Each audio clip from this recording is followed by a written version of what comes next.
Hello, my dear students. Welcome to Talking Textbooks Leaving No Child Behind. Today we are going to talk about the refraction phenomena.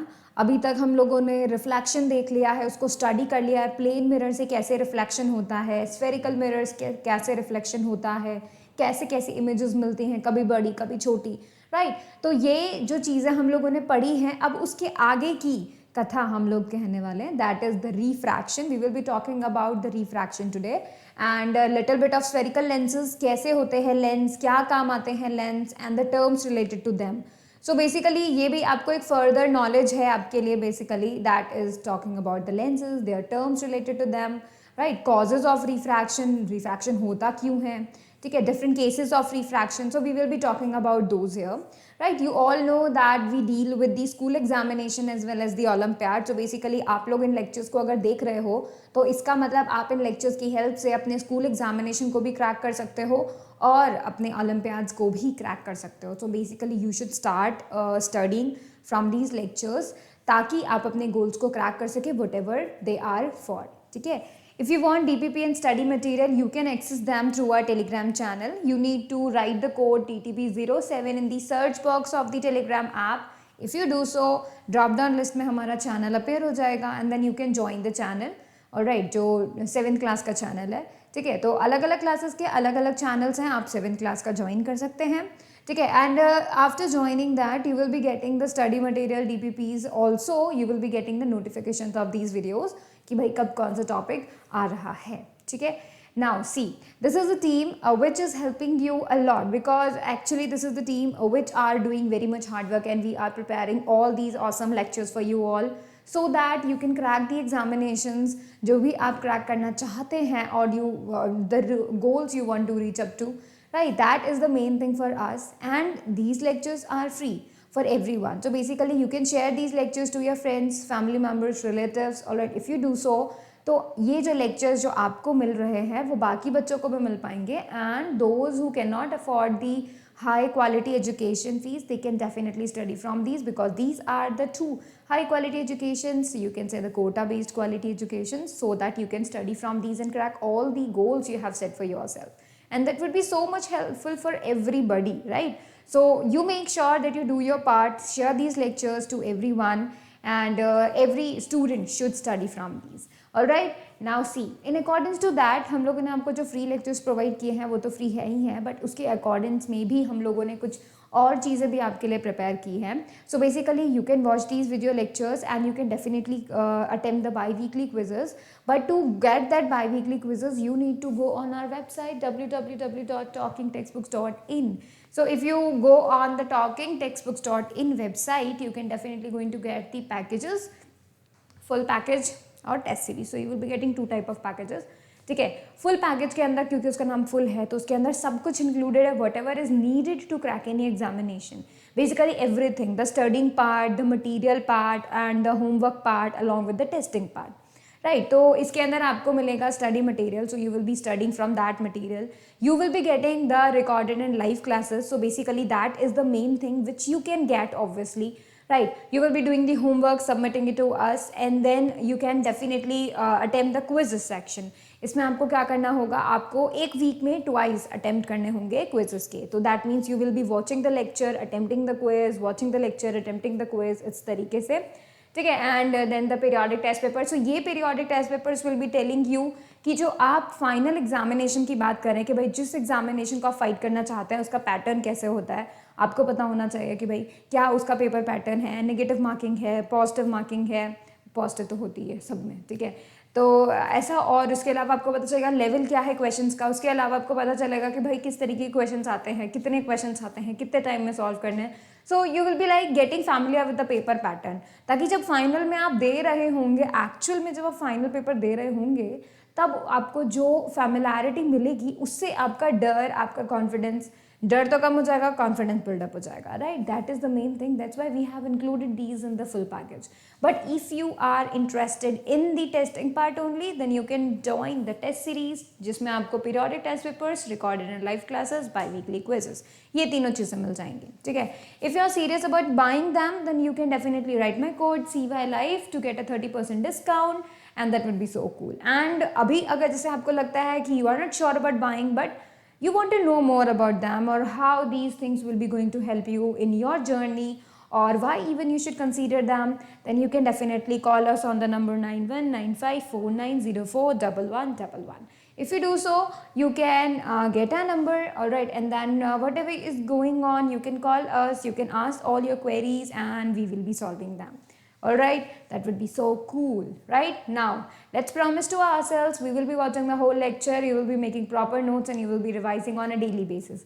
Revision is the key. Again, I'm going to tell you, revision is the key. So make sure you do revise every single day.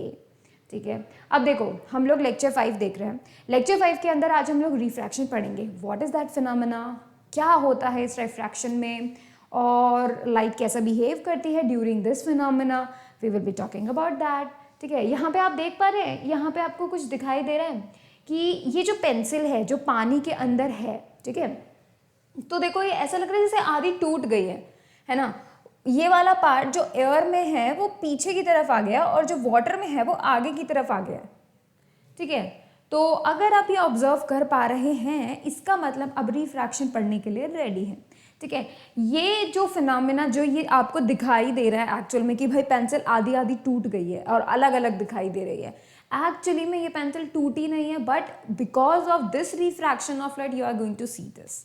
ठीक है. ये ही होता है. और even आपने observe किया होगा कि जो स्विमिंग पूल का बेस है, बेस मतलब कि उसका जो यू कैन से जो उसका बॉटम है, ठीक है, तो वो बॉटम आपको ऊपर उठा हुआ नजर आता है. मतलब जब आप पूरा स्विमिंग पूल पानी से भरा हुआ है और आप उसके अंदर देख रहे हैं तो आपको ऐसा लगेगा कि उसका जो बॉटम है वो ऊपर आ गया है. और जब एक्चुअली में आप पानी में जाएंगे तो आप सोचेंगे कि जितना मुझे दिखाई दे रहा था उससे तो गहरा है, मतलब उससे तो डीप है. राइट. यही आपको जो फिनोमेना है वो इस रिफ्रैक्शन की वजह से पता चल रहा है. ठीक है. तो मतलब आपका ये एक और आप बोल सकते हो रिफ्रैक्शन की वजह से ऐसा हो रहा है कि भाई तुम्हें इवन सिर्फ स्विमिंग पूल की बात नहीं कर रहे, हमारे पास जो बकेट्स होती हैं या फिर कोई पानी का टम्बलर या फिर even a glass of water. ठीक है. कोई भी ग्लास ले लो, ट्रांसपेरेंट नहीं होना चाहिए. तुम ग्लास ले लो, उसके अंदर पानी फिल कर लो, उसमें से जब तुम नीचे देखोगे तो भी तुम्हें पानी का ग्लास का जो नीचे का बॉटम है वो ऊपर उठा हुआ दिखाई देगा. Reason is this because there is reflection of light. ठीक है. इसी फिनोमेना के बेसिस पे आपको ऐसा नजर आता है, समझे. और पता है इसी की वजह से, क्योंकि देखो ये जो रिफ्रैक्शन है, ठीक है, this is like light when goes from one medium to another. एक मीडियम से दूसरे मीडियम में जब लाइट ट्रैवल करती है तो वो कुछ अलग बिहेव करती है. ठीक है. सिर्फ इस बिहेवियर की वजह से आपको तारे टिमटिमाते हुए नजर आते हैं, the twinkling of the stars. ठीक है. इसी की वजह से आपको जो सनसेट है और सनराइज है वो 2 मिनट्स देर तक दिखता है. लिटरली मतलब 2 मिनट्स पहले सनराइज दिख जाता है और 2 मिनट्स लेट तक आपको सनसेट दिखता है. ठीक है. तो इसका मतलब हमारा जो एक्चुअल डे है वो 4 मिनट्स इंक्रीज हो जाते हैं उसमें सनलाइट. ठीक है. क्योंकि ये सिर्फ रिफ्रैक्शन की वजह से है. ठीक है. और भी न जाने कितने सारे फिनोमेना हैं जो कि तुम अपने आसपास देख सकते हो, ऑब्जर्व कर सकते हो. And when you get about the reason behind those phenomena you will be like oh my god this is happening. ठीक है. आप ऐसा खुद फील कर पाओगे. सो बेसिकली आज के जो सब टॉपिक्स हैं जो आज हम डिस्कस कर रहे हैं, that is the refraction of light, causes of refraction, होता क्यों है ये रिफ्रैक्शन, स्फेरिकल लेंसेज क्या होते हैं, types of lenses, and we are going to see the term related to the spherical lenses. ठीक है. तो ये सब चीज़ें आज हम लोग देखेंगे. सबसे इंटरेस्टिंग पार्ट जो है वो इसका रिफ्रैक्शन ऑफ लाइट ही है. ठीक है. तो देखो रिफ्रैक्शन ऑफ लाइट का मतलब क्या हुआ कि जब कभी भी लाइट एक मीडियम से दूसरे मीडियम में जाती है तो जब वो दूसरे मीडियम में एंटर कर ही रही होती है उस पॉइंट पे वो क्या करती है, हल्का सा बेंड हो जाती है, हल्का सा अपना पाथ चेंज कर लेती है. ठीक है. ये जो फिनोमेना है, ठीक है, ये जो पाथ चेंजिंग का फिनोमेना है, this is actually the refraction of light. तो मतलब जब लाइट क्या कर रही होगी, इस एयर में से इस वाटर में एंटर करेगी तो अपना हल्का सा पाथ चेंज कर लेगी. And just because of that you are going to see this bending of pencil. Like आपको ऐसा लगेगा कि बिल्कुल अलग तरीके से बेंड हो रही है. This is actually because of the refraction, and this phenomena, the bending of light, is known as the refraction of light. तो ये देखो, when it passes from one transparent medium to another, the direction of its path changes at the interface of the two media. This is called refraction of light. ठीक है, तो एक medium से दूसरे medium में जो एंट्री हो रही है लाइट की, उसे हमने क्या बोल दिया है? Refraction. Now see here, let it be a, ये तो लाइन दिख रही है आपको, right? Let it be a surface, एक ऐसा सरफेस जो कि क्या कर रही है? दो मीडियम को सेपरेट कर रही है. ठीक है, इमेजिन करो कि इसके ऊपर एयर है और नीचे है वाटर. ठीक है, लेट्स इमेजिन दैट. ठीक है, ऊपर है एयर और नीचे है वाटर. तो you can take this surface as the surface of a river. ठीक है, तो रिवर का ऊपर का जो सरफेस होता है, सबसे ऊपर का जो सरफेस होता है जिसके नीचे पानी और जिसके ऊपर एयर होता है, तो that surface is going to divide that. ठीक है, separate the two mediums, right? अब देखो क्या हो गया, एयर में से अगर लाइट आ रही है, ठीक है, लेट्स से लाइट रे आ रही है एयर में से, ठीक है, तो यहाँ पे पता है क्या होगा? जैसे ही इस पॉइंट पे, जैसे ही लाइट वाटर के अंदर एंटर कर ही रही होगी, मतलब एट दैट पॉइंट जब वो वाटर के अंदर बस एंटर कर ही रही होती है, सरफेस पे होती है, उस सरफेस पे actually at the point of incidence वो क्या करती है? हल्का सा बेंड हो जाती है. ठीक है, so it will like go towards the normal. ठीक है, it will like go towards the normal, ऐसे वो बेंड हो जाएगी. किसकी तरफ? नॉर्मल की तरफ हल्का सा बेंड हो जाएगी. ठीक है, this bending is the refraction of light. अब ऐसा वो क्यों बिहेव करती है? क्यों लाइट दूसरे मीडियम में बस जस्ट जाने ही वाली होती है तो अपना पाथ बदलती है, हल्का सा बेंड हो जाती है, अपनी डायरेक्शन को चेंज करती है? क्यों करती है? I will be telling you that also. That comes under the cause of refraction. ठीक है, बट बिफोर दैट इस डेफिनेशन को फटाफट से लिखो.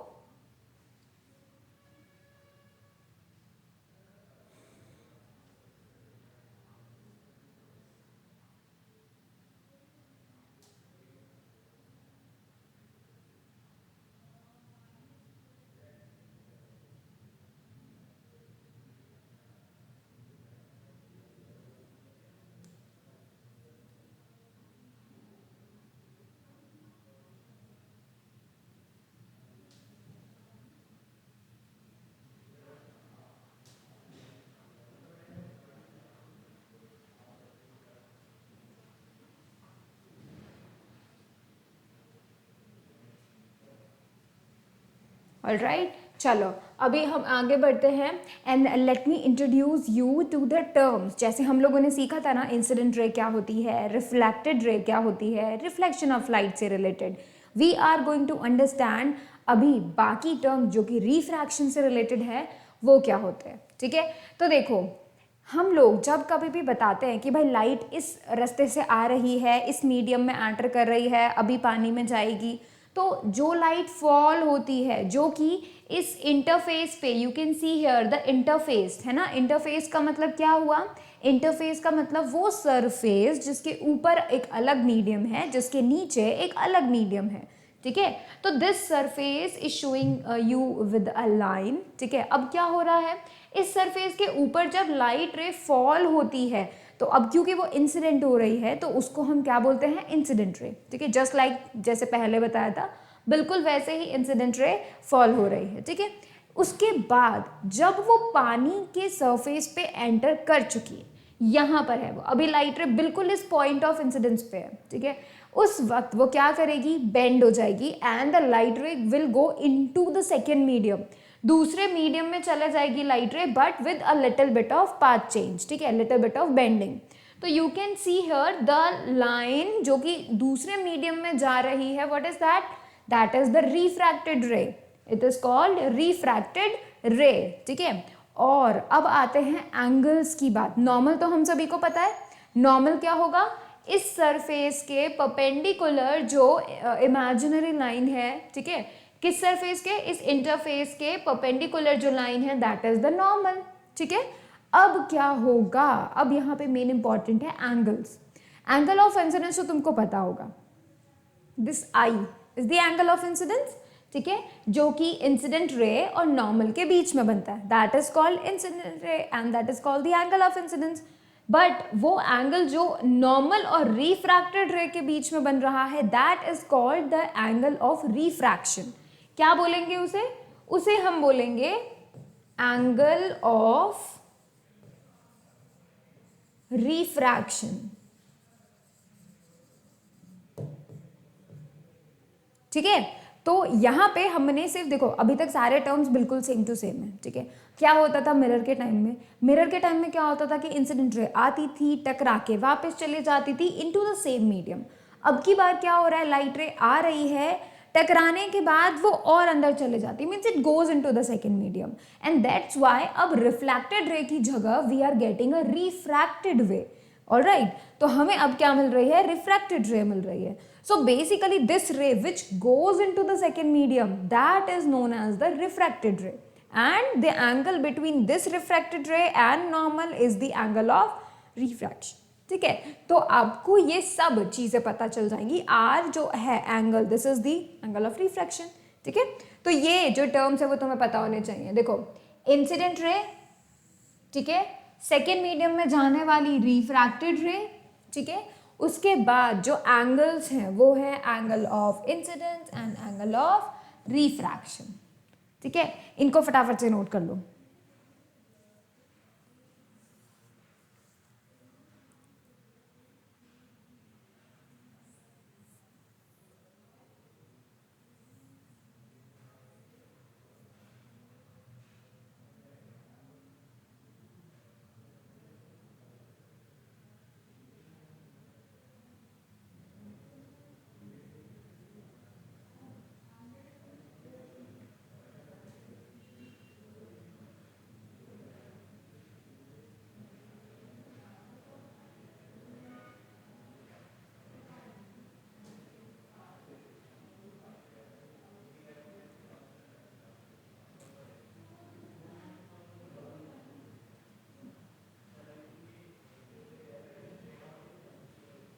ऑलराइट, चलो अब हम आगे बढ़ते हैं और देखते हैं रिफ्रैक्शन ऑफ लाइट जब होता है तो देखो मीडियम चेंज हो सकता है। ठीक है, जैसे मानो कि एक पेयर है एयर, लेट्स से लाइट रे क्या करती है, एयर में से जाके वाटर में एंटर हो जाती है। ठीक है, दूसरा और क्या हो सकता है भाई, लाइट रे ग्लास में से जाके वाटर में चल जाए, या फिर वाटर में से जाके ग्लास में चले जाए।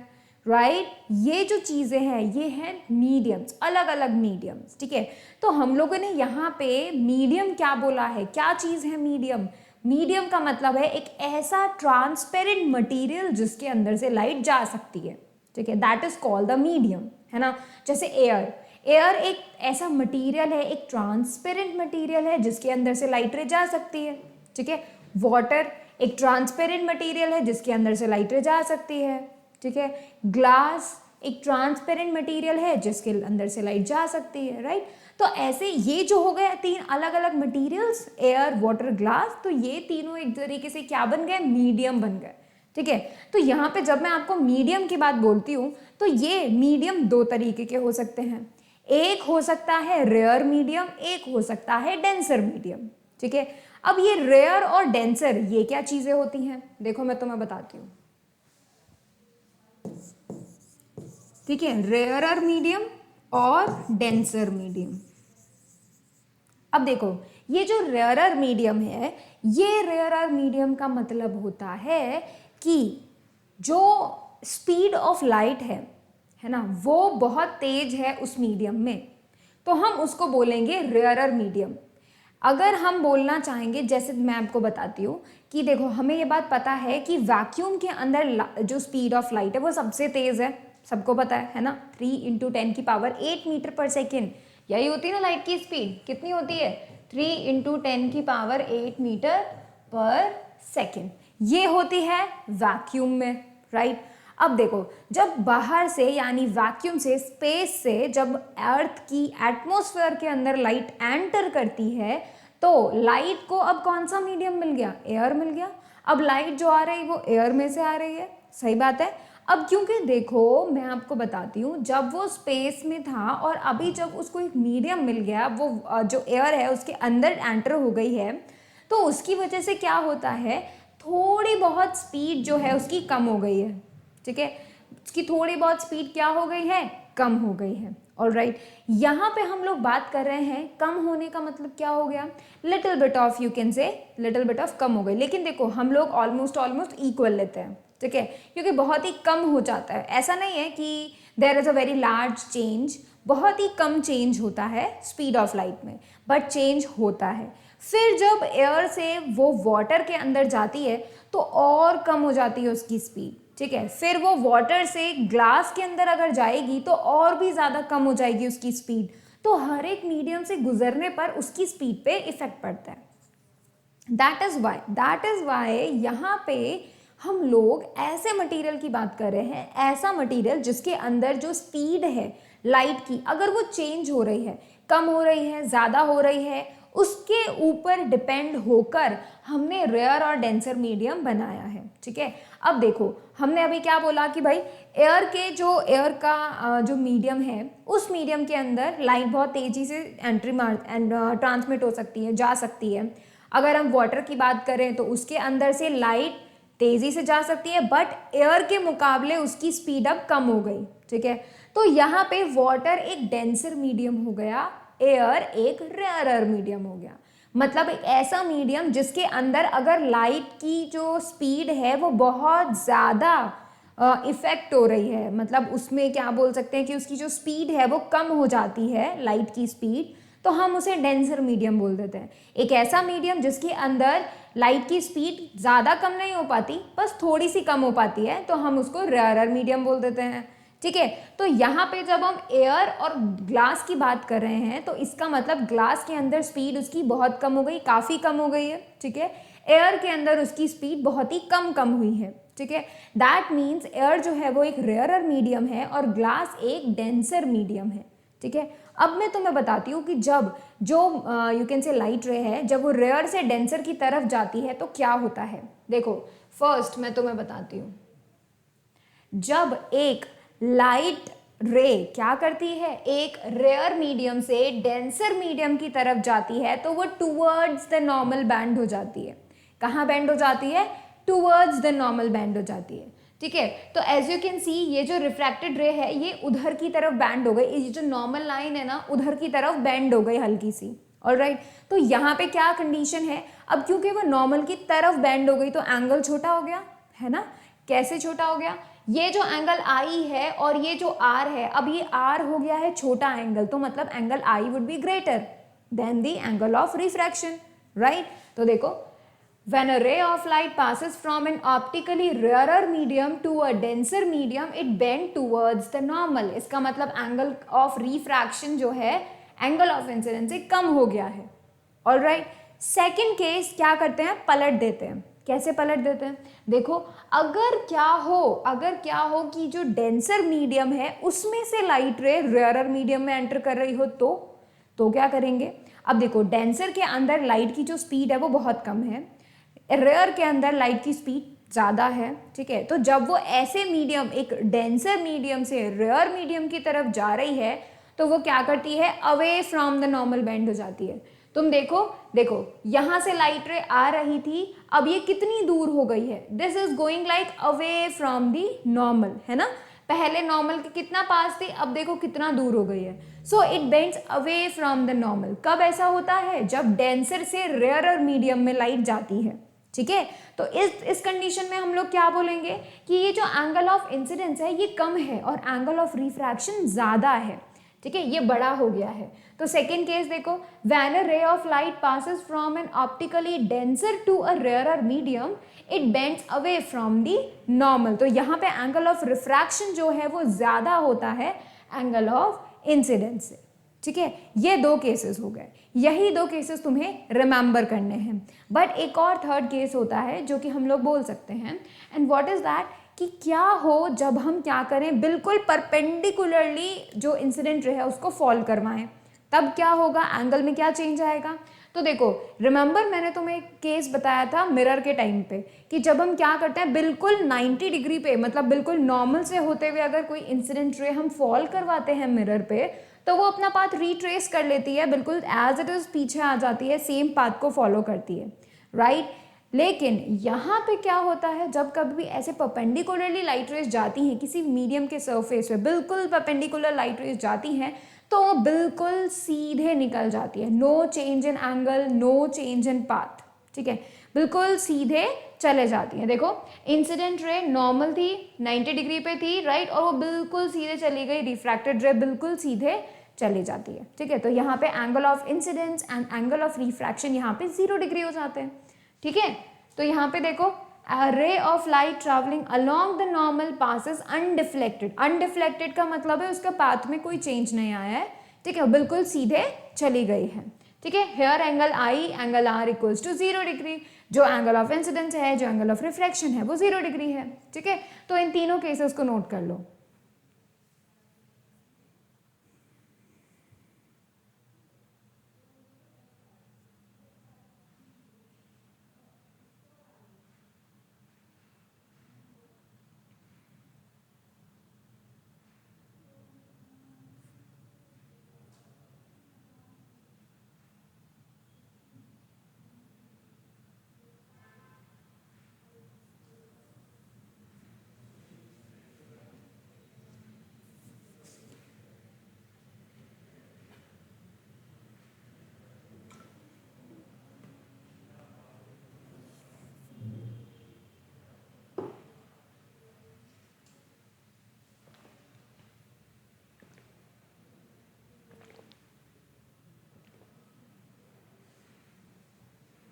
ऑलराइट, चलो अभी हम आगे बढ़ते हैं and let's move on to the cause of refraction.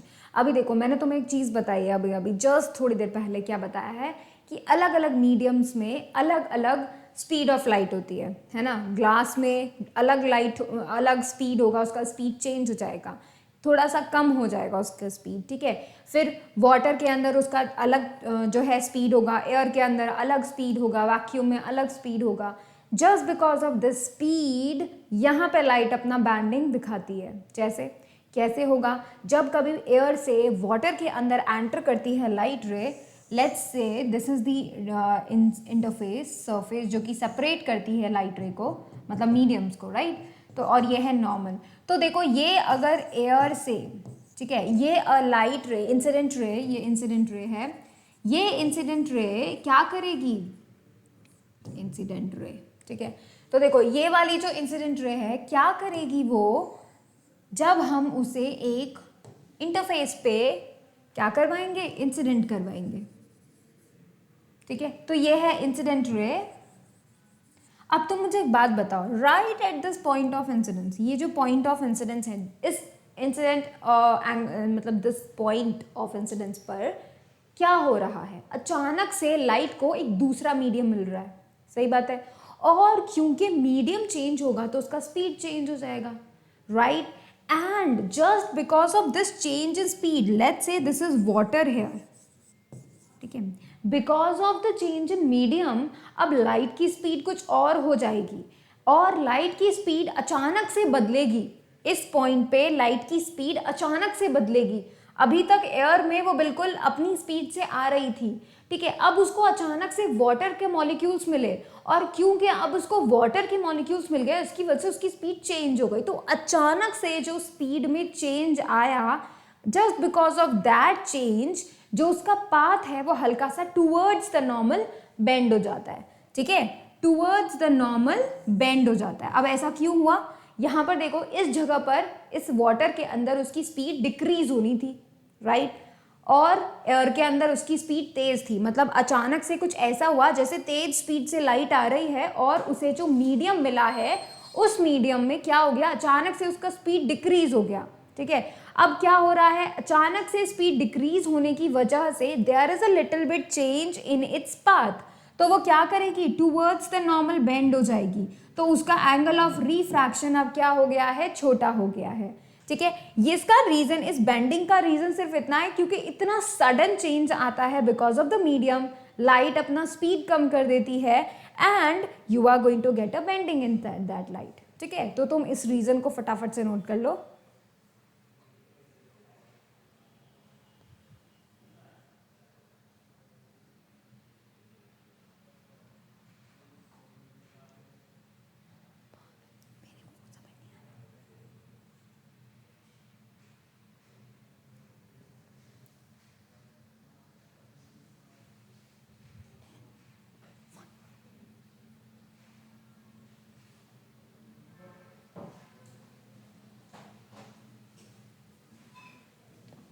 ठीक है। तो सिर्फ इसी चेंज इन स्पीड की वजह से, बिकॉज अचानक से उसको सेकेंड मीडियम मिल गया, अचानक से उसको अपनी स्पीड धीरे करनी पड़ी, जिसकी वजह से क्या हो जाता है, there is a small bending right at this point. सिर्फ इसी पॉइंट पे वो बेंडिंग होगा, पूरे टाइम वो बेंड नहीं करते जाएगा।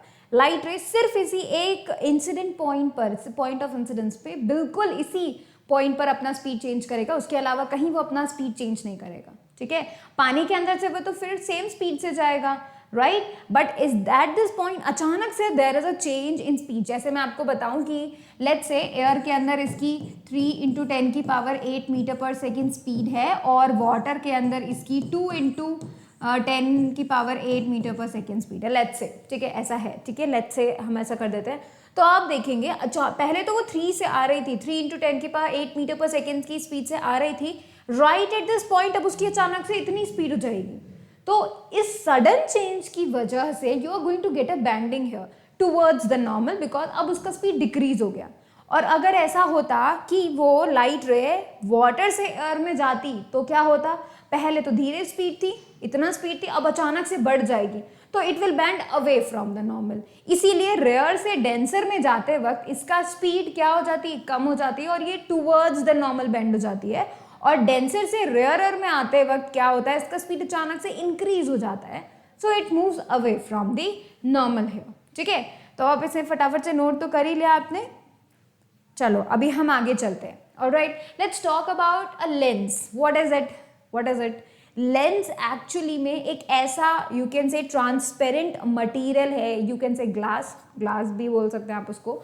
ठीक है, तो you can see a lens is a piece of transparent refracting material bounded by two spherical surfaces or one spherical and other plane surface. So basically lens मतलब कुछ एक ट्रांसपेरेंट मटेरियल का टुकड़ा, उसका एक पीस जिसके अलग अलग शेप्स हैं। ठीक है, दे कैन बी लाइक दोनों कर्व्ड शेप हो सकते हैं या फिर एक प्लेन एक कर्व शेप हो सकता है, राइट। कभी भी दोनों प्लेन सरफेसेस नहीं होंगे, ठीक है, हमेशा मिनिमम एक सरफेस प्लेन हो सकता है। ठीक है, तो ऐसे पीस को, ऐसे यू कैन से रिफ्रैक्टिंग ट्रांसपेरेंट मटेरियल के टुकड़े को हम क्या बोल देते हैं, लेंस बोल देते हैं। ठीक है, अब आप देख सकते हैं कि ये जो लेंसेज होते हैं बहुत काम के होते हैं। कहाँ कहाँ यूज़ होते हैं भाई, जैसे आप माइक्रोस्कोप्स में देख सकते हैं, ठीक है, टेलीस्कोप्स में देख सकते हैं, कैमराज में लेंसेज होते हैं, ठीक है, और भी बहुत सारी जगह पे लेंसेज यूज होते हैं। Alright, so you can definitely note the definition of the lens here.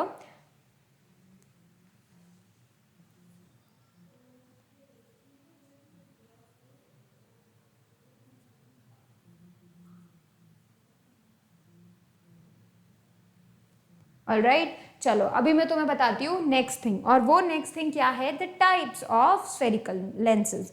अब देखो स्फेरिकल लेंसेज जो होते हैं उनके बहुत तरीके के टाइप्स होते हैं डिपेंडिंग ऑन द शेप। देखो मैं तुम्हें बताती हूँ, जैसे ये देखो, जब कभी भी तुम्हें इस तरीके की कोई शेप मिलेगी ना, ये वाली जो शेप मिलेगी, यू आर गोइंग टू से हियर द कन्वेक्स लेंस।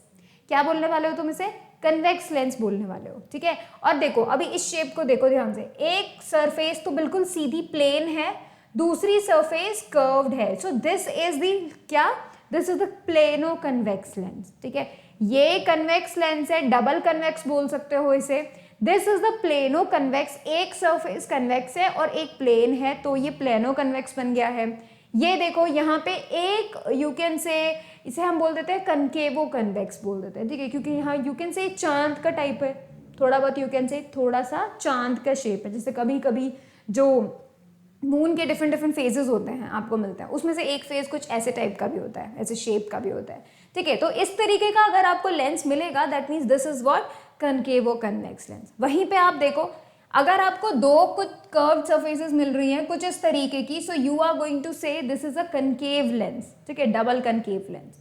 अब अगर एक सरफेस अगर हमने क्या कर दी, प्लेन कर दी, तो you are going to get plano concave lens. ठीक है, और इधर देखो ये जो है वो है convexo concave lens, so you are going to get two curved surfaces here, two curved surfaces आपको मिलेंगे, राइट। तो इस तरीके के बहुत टाइप के लेंसेज होते हैं, बट हम लोग जनरल, जो most general type of lenses है जो हम स्टडी करते हैं, what is that, this is this double convex and double concave, and normally हम इनको यही बोलेंगे कनकेव एंड कन्वेक्स, हम डबल डबल यूज नहीं करेंगे। ठीक है, तो हम उनकी बात करते हैं जो हम कॉमनली पढ़ने वाले हैं। अब वो कॉमनली क्या है, पहला देखिए आप, डबल कन्वेक्स लेंस, ठीक है, इसको हम नॉर्मली कन्वेक्स लेंस भी बोलने वाले हैं। कन्वेक्स लेंस क्या होता है, a lens which is thick at the centre and thin at the edges is called a convex lens. आप देखो बीच में से ये मोटा है, थिक है, ठीक है, as you can see here कितना ज्यादा थिक है ये यहाँ से, है ना, और कोने से आप देख सकते हो बिल्कुल थिन हो गया, बहुत ही पतला हो गया। सो इस तरीके की शेप वाला जो लेंस है, you are going to say this is a convex lens, ठीक है। ऊपर से तुम्हें क्या पता है कि भाई इसके अंदर सबसे मोस्ट कॉमन यही होता है कि दोनों सरफेसेस बल्ज आउट होती है बीच में से, राइट, मिडल से थिक होता है, ठीक है।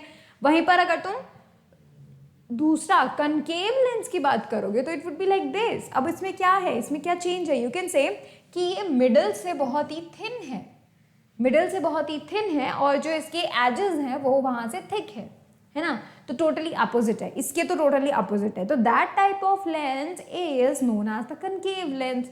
अब तुम कैसे पहचानोगे, तुम कैसे रिमेंबर करोगे इन दोनों का नाम और शेप, तो यू कैन सी हियर इसका कुछ इस तरीके का कर्व है ना, तो it is like cave type, you can enter, जैसे केव होता है, ठीक है, गुफा के अंदर हम एंटर कर पाते हैं, राइट, तो यू कैन गेट दैट कि ये कुछ ऐसा सरफेस है जिसमें से एंटर कर सकते हैं, इमेजिन दैट कि कर सकते हैं, बट एक्चुअली कर नहीं सकते हैं, ऑलराइट। तो इस तरीके की शेप से आपको याद रहेगा but this is a cave type shape, that means it is concave, ठीक है, ऐसे आप रिमेंबर कर सकते हैं।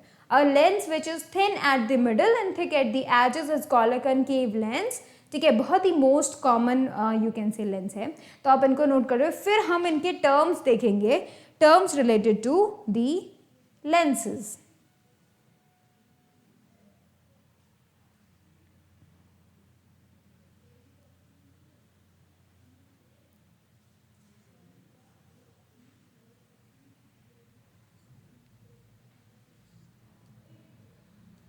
चलो अभी हम आगे बढ़ते हैं, ठीक है, और हम टर्म्स देखते हैं। So this is the first thing you are going to get, and let me tell you कि भाई ये जो आप लेंस देख रहे हो, ठीक है, अब टू लेंसेज हम लोगों ने देखे, मोस्ट कॉमन टू लेंसेज हैं। पहला लेंस आप देख पा रहे हो, दिस वन, मैं इसको एनसर्कल कर, मैं इसको शेड कर देती हूँ, this is the actual length, ये है actual lens, sorry this is the actual lens, ठीक है, ये है एक्चुअल लेंस। और आप ये देखो कि ये जो कर्व्ड शेप दिख रही है इस लेंस की, ये किसी बड़े से स्फेयर का पार्ट है, ठीक है, ये जो किसी आपको लेंस दिख रहा है, आपको जो शेप दिख रहा है सर्कुलर शेप, ये किसी बड़े से स्फेयर का पार्ट है। उसी तरीके से ये वाला जो शेप है वो इस स्फेयर का पार्ट है, ठीक है। तो इस तरीके से आप बोल सकते हो कि यहाँ पर भी हम सेम ही बात कर रहे हैं। तो जो सरफेस है, जो लेंस का आउटर सरफेस है, either it is concave type, अगर either it is convex type, but actually में वहाँ पे क्या होता है, वो किसी एक बड़े से स्फेरिकल बॉल का एक पार्ट है, ठीक है। इसी तरीके से आप देखो ये है कनकेव, तो मैं कनकेव को शेड कर रही हूँ, so this is the concave lens. As you can see this shape है ना, ये जो आपको शेप दिख रहा है ये इस स्फेरिकल स्फेयर का हिस्सा है, ठीक है, और ये वाला जो शेप आप देख पा रहे हैं ये इस बड़े से स्फेयर का एक पार्ट है, ठीक है। तो यहाँ से अब हम आगे बढ़ेंगे, will talking about the terms related to the spherical lenses. पहला आता है सेंटर ऑफ कर्वेचर। तो देखो सेंटर ऑफ कर्वेचर यहाँ पे क्या, मैंने तुम्हें बताया एक बड़े से स्फेयर का हिस्सा है, राइट। तो देखो ये जो स्फेयर जो कि इमेजिनरी स्फेयर है उसका centre would be the centre of curvature, ठीक है। तो एक लेंस के पास दो ऐसी स्फेरिकल सरफेसेस होती हैं, दो कर्व सरफेसेस होती है ना, दो स्फेयर से रिलेटेड होता है, तो इसलिए एक लेंस के पास दो दो सेंटर ऑफ कर्वेचर रहेंगे, एक तो इस स्फेयर का सेंटर, एक इस स्फेयर का centre, so they will be getting like two centre of curvature, दोनों ही लेंसेज के दो दो होंगे, ठीक है। यहाँ पे कनकेव का भी देख सकते हो C1 C2, अब क्योंकि दो हैं शो तो हम लोग इसे कैपिटल C से ही करेंगे, बट कैसे पहचाने पहला दूसरा, तो हम उनको नाम दे देते हैं C1 C2, ठीक है।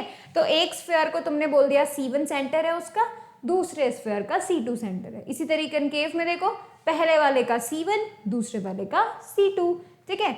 ये जो सेंटर ऑफ कर्वेचर्स होते हैं एक्चुअली में क्या होते हैं, ये बड़े वाले स्फेयर का, इमेजिनरी स्फेयर का सेंटर मानते हैं, ठीक है। तो that is the centre of curvature here, ठीक है। नेक्स्ट आप पार्ट देखेंगे, just a second, principal axis. तो देखो ये जो प्रिंसिपल एक्सिस होती है एक्चुअली में वो लाइन होती है जो कि इन दोनों सेंटर ऑफ कर्वेचर को ज्वाइन करते हुए जाती है, मतलब एक ऐसी इमेजिनरी लाइन जो कि इन दोनों सेंटर ऑफ कर्वेचर को ज्वाइन करते हुए जाती है, that is known as the principal axis. दोनों के ही केसेस में, कनकेव में भी you can see the line which is passing through the C1 and C2, दोनों सेंटर ऑफ कर्वेचर को ज्वाइन करके उसमें से पास भी हो सकती है, डेफिनेट सी बात है, right. So you can say an imaginary straight line passing through both centres of curvature of spherical lens is called the principal axis. ठीक है, ये हमें बताना है सेकेंड पार्ट। थर्ड पार्ट आप देख सकते हैं ऑप्टिकल सेंटर। ऑप्टिकल सेंटर क्या होता है? ऑप्टिकल सेंटर होता है जो लेंस है उसका मिडिल पॉइंट। ठीक है, तो you can see here there is a बिल्कुल मिडिल पॉइंट, बिल्कुल सेंटर पे एक पॉइंट है, इसे हम O से बोलते हैं। This is called the optical centre. और ये बात तुम्हें पता होनी चाहिए, मतलब इसको तो हम ऑप्टिकल सेंटर बोलते हैं। You can see here O। ठीक है, तो ये जो बिल्कुल मिडिल का पॉइंट है, लेंस के अंदर मिडिल का पॉइंट जो है ना, that is known as the optical centre. ठीक है, लेकिन एक इंपॉर्टेंट चीज पता है क्या है? इस पॉइंट पे से, देखो इस पॉइंट पे से अगर हमने कोई लाइट रे कुछ इस तरीके से फॉल करवाई कि वो उस पॉइंट पे फॉल हो रही है, उस ऑप्टिकल सेंटर पे फॉल हो रही है, तो तुमको पता है बिना वो अपना पाथ चेंज किए वो वहां से चले जाएगी। ये है इसका मेन इंपॉर्टेंट चीज। क्या है? जैसे लेट्स से कोई लाइट रे ऐसे आ रही थी, ऑप्टिकल सेंटर पे फॉल हो रही है, तो बिल्कुल सीधे निकल जाएगी, it will not even deviate its path. That is the main you can से property of the optical centre. Optical centre का सबसे इंपॉर्टेंट प्रॉपर्टी यही है, वो क्या कि भाई यहाँ पर जो ऑप्टिकल सेंटर है उसके ऊपर अगर कोई इंसिडेंट लाइट रे फॉल होती है तो वो बिना अपना पाथ चेंज किए सीधे निकल जाएगी। समझ में आए? That is the main property. उसको हम लेटर O से शो करते हैं, ये तो तुम्हें पता चल गया, राइट। तो you can see here the central point of the lens is known as its optical centre या फिर ऑप्टिकल पॉइंट। ठीक है, फोर्थ की बात करें, है ना, एक और देखते हैं, that is the radius of curvature. अब रेडियस ऑफ कर्वेचर क्या है? तो देखो ये वाला जो स्फीयर है, ठीक है, ये वाला जो स्फीयर है, इस स्फीयर का जो रेडियस होगा that is the radius of curvature. ठीक है, फिर ये वाला जो स्फीयर है इसका रेडियस भी रेडियस ऑफ कर्वेचर, फिर ये वाला जो स्फीयर है इसका रेडियस भी रेडियस ऑफ कर्वेचर, और ये वाला जो स्फीयर है इसका रेडियस भी रेडियस ऑफ कर्वेचर। ठीक है, तो रेडियस ऑफ कर्वेचर का मतलब क्या हुआ भैया? The radius of the spheres of which the curved surface is a part are known as the radius of curvature of spherical lenses. Capital R से हम इसे शो करते हैं, और हर एक लेंस के पास दो रेडियस ऑफ कर्वेचर होंगे, एक लेंस के पास दो रेडियस ऑफ कर्वेचर होंगे, क्योंकि उसके पास दो स्फीयर्स हैं। ठीक है, तो R1 R2 दोनों का नाम दे देंगे हम लोग। ठीक है, तो आप इस तरीके से इसको देख सकते हैं। चलो अभी मैं आपको नोट करने के लिए बता देती हूँ। So you can note all the 4 points we have studied. ठीक है, just a second, ये रहे वो 4 points। ठीक है, इनको जो है आप नोट कर लो, 1 मिनट बस, that is the main thing, है ना। अब आप फिर से फटाफट से नोट कर लो, मैंने तुम्हारे लिए लगा दिया है।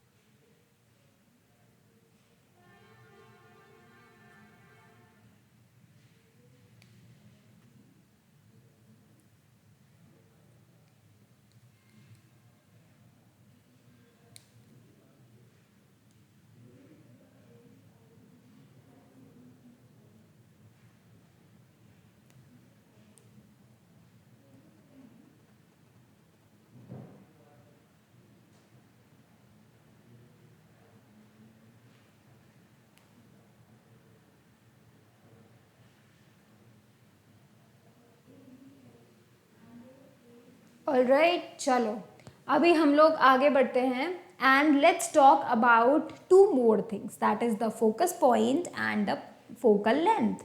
ठीक है, अब देखो क्या होता है, ये है हमारा कनकेव लेंस, है ना, ये है sorry convex lens, right.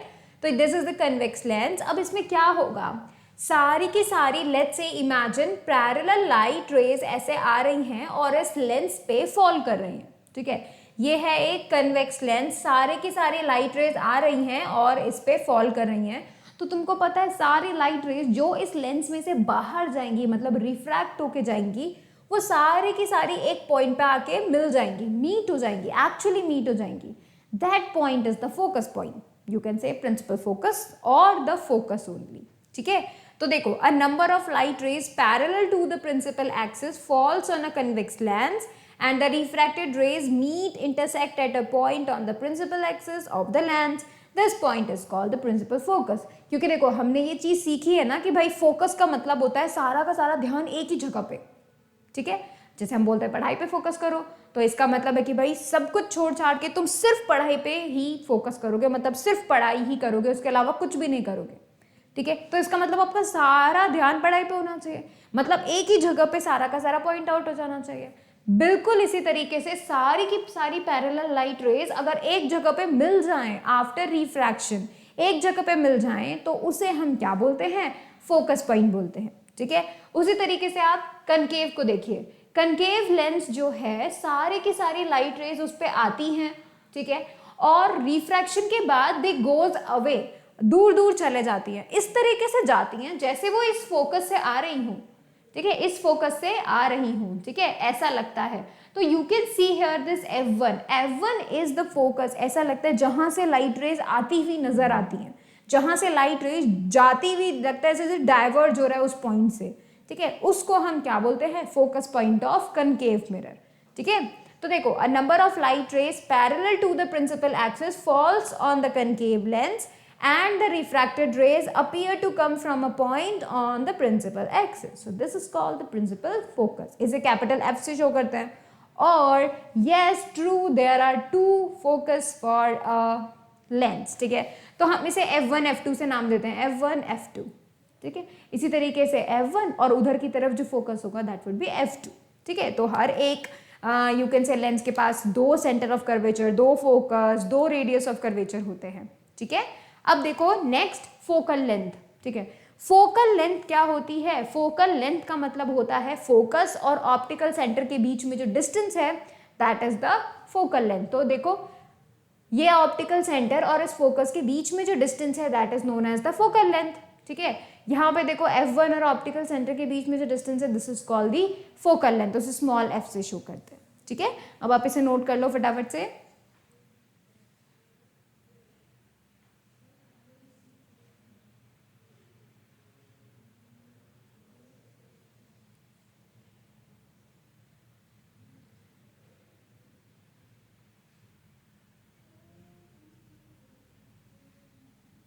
Alright, ठीक है, तो हम लोगों ने इतने सारे टर्म्स देखे, रिफ्रैक्शन से रिलेटेड, स्फेरिकल लेंसेज से रिलेटेड, हमने कॉज ऑफ रिफ्रैक्शन देखा. ठीक है, that was it in this lecture, also in this chapter. So basically हमारा तो चैप्टर फिनिश हो गया है, राइट. नेक्स्ट लेक्चर में we will be doing some revision. ठीक है, एंड उसके बाद हम लोग क्या करेंगे? ओलंपियाड लेवल क्वेश्चंस करेंगे. ठीक है, और हम लोग क्या बताने वाले थे कि फर्स्ट थिंग और मुझे तुम्हें बतानी है वो ये कि हमारी आंखों के अंदर, मीन्स हमारे जो आई लेंस है, तुम्हें पता है हमारे आंखों में भी लेंस है, राइट, और वो एक नेचुरल लेंस है. ठीक है, that is like made by the nature. तो वो एक नेचुरल लेंस है. Do you know what is the shape of that lens? That is convex lens. So we in humans have convex lens inside our eyes, and just because of that convex lens we are going to get a picture, images inside our head, right, जो कि हमारे brain जो है वो करता है, like read करता है उसको. ठीक है, एक्सेस करता है, and then it is like हमें दिखाई देता है सब कुछ, and we identify the things. Alright, so you should know that कि हमारे जो आंखें हैं उनके अंदर कौन सा लेंस होता है? कन्वेक्स लेंस होता है. Alright, that was it. ठीक है, तो अब हम अपने इस लेक्चर को एंड कर रहे हैं. So thank you so much for watching the video. Please like it, share it, subscribe it, and do not forget to click on the bell icon so that you will remain notified for the upcoming videos. Thank you so much.